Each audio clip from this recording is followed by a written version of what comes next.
Many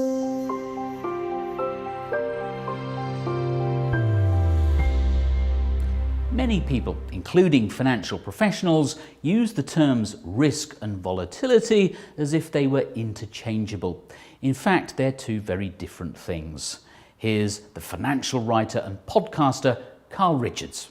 Often we use words like risk and volatility, and we assume, the industry, even really good financial advisors and financial planners will use words like risk and volatility and assume that everybody knows what it means.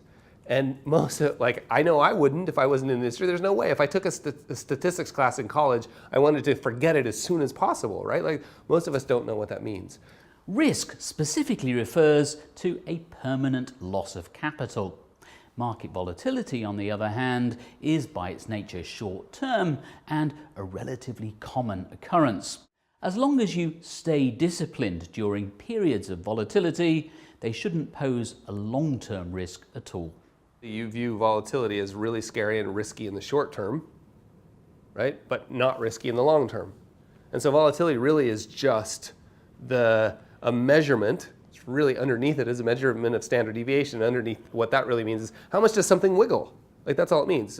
Stocks wiggle more than bonds, bonds wiggle more than cash. You've just got to decide if you can handle that. Now there's a whole bunch of tricks and techniques you can do to ignore it.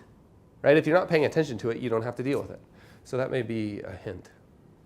The distinction between risk and volatility is a very important concept for investors to understand. If you're in any doubt about it, you should see a financial advisor.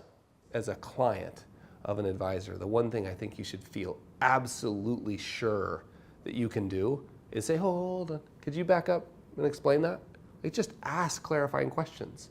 Any good advisor will appreciate it, and if they don't appreciate it, find a different one.